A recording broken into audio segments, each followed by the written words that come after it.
প্রিয় দর্শক, আজ আমরা দেখব কোরআন কিভাবে মেঘ, বৃষ্টি ও জলচক্রকে বর্ণনা করেছে এবং বৈজ্ঞানিক দৃষ্টিকোণ থেকে কি বলা যায়। আল্লাহ বলেন, আর তিনি আকাশ হতে পানি বর্ষণ করেন, এর সাহায্যে সব রকমের উদ্ভিদ আমি আল্লাহ উৎপন্ন করেছি, তারপর তা দিয়ে মৃত ভূমিকে জীবিত করেন। সূরা আনাম আয়াত ৯৯। বিজ্ঞান বলে, বৃষ্টি মূলত বাষ্পীয় জল যা সমুদ্র, নদী ও জলাধার থেকে বাষ্প হয়ে মেঘে পরিণত হয়। বাষ্প যখন শীতল হয় তখন ছোট ছোট জলকণা তৈরি হয় যা মেঘকে গঠন করে। আল্লাহ বলেন, তুমি কি দেখো না, আল্লাহ সঞ্চালিত করেন মেঘমালাকে, তৎপর তাদেরকে একত্রিত করেন এবং পরে পুঞ্জীভূত করেন, অতঃপর তুমি দেখতে পাও ওর মধ্য হতে নির্গত হয় পানিধার। আকাশস্থিত শিলাস্তূপ হবে, তিনি বর্ষণ করেন শিলা এবং এটা দ্বারা তিনি যাকে ইচ্ছা প্রদান করেন এবং যাকে ইচ্ছা তার উপর হতে এটা অন্যদিকে ফিরিয়ে দেন।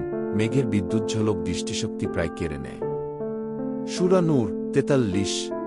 বৃষ্টির শুরু হয় মেঘের ভিতরে ছোট জলকণার একত্রিত হয়ে বড় হওয়া দিয়ে। যখন জলকণা পর্যাপ্ত বড় হয়ে ভারী হয় তখন তারা মাটির দিকে পড়ে, এটাই বৃষ্টি। বৃষ্টি শুধুমাত্র পানির উৎস না, এটি নদী, জলাধার ও জীবজগতের জন্য অপরিহার্য। জলচক্র প্রাকৃতিক ভারসাম্য বজায় রাখে এবং পরিবেশকে সমৃদ্ধ করে। বৃষ্টিপাতের মাত্রা ও সময়কালের উপর নির্ভর করে কৃষিজমি সমৃদ্ধ হয়। অতিরিক্ত বা অপ্রতুল বৃষ্টি কৃষি ও পরিবেশকে প্রভাবিত করে।